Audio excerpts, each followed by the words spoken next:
Poder Legislativo le corresponde aprobar o rechazar los nombramientos a ministros, viceministros, directores de entes autónomos y candidatos a la Corte Suprema que proponga el presidente.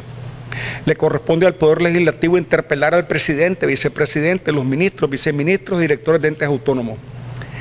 Y las atribuciones del presidente de la República están limitadas a las que le otorga la Constitución Política de manera clara y taxativa. Es fundamental, esto pues se ha hecho varias veces en Nicaragua, pero ahora hay que hacerlo bien.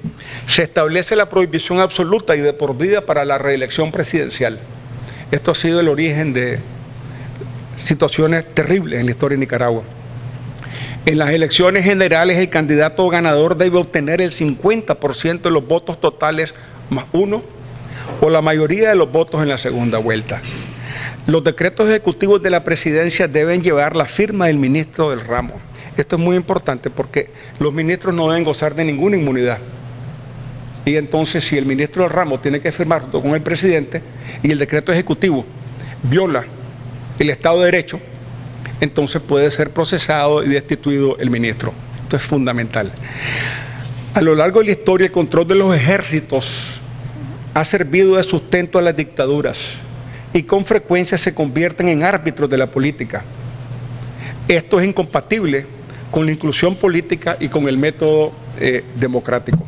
Como la prioridad con el paradigma de la libertad es la institucionalidad democrática y la inclusión política, económica y social de los ciudadanos, la mejor decisión es tener una policía profesional, policías municipales profesionales, un servicio aeronaval profesional y un servicio de guardafronteras profesional en vez de un ejército.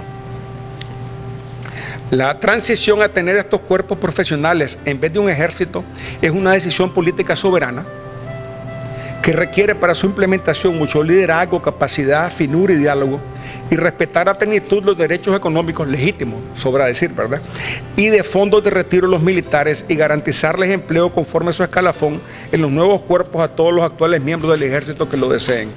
El Poder Legislativo debe impedir, vigilar e interpelar a quien corresponda, de manera que la ciudadanía pueda tener certeza de que el Poder Ejecutivo no tiene acceso a recursos financieros o materiales que no estén contemplados de manera detallada en el presupuesto general de la República. Es decir, el presidente tiene que ceñirse al presupuesto y puede actuar solamente dentro del presupuesto en sus funciones oficiales. Luego entramos a los temas de subsidiariedad, igualdad ante la ley.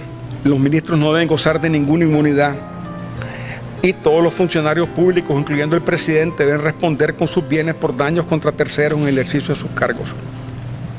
La declaratoria del estado de excepción es responsabilidad exclusiva del Poder Legislativo y debe vencer de manera automática en las 72 horas, a petición del presidente, sin duda, puede ser, pero cuando el presidente tiene facultad, como en Nicaragua, por ejemplo, y en muchos otros países, de declarar un estado de emergencia, una vez que lo declaran es muy difícil salir de eso.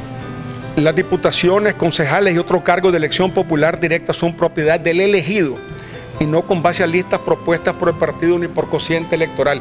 Es decir, el sistema que hay en Nicaragua y en algunos otros países que no son libres, en los que el diputado, la diputación es propiedad del partido, esto es incompatible con el método democrático. Es más caro, sí, es más caro, pero a la larga es más barato. Y lo importante es que es mejor, porque es la inclusión, que es la razón de ser de la institucionalidad.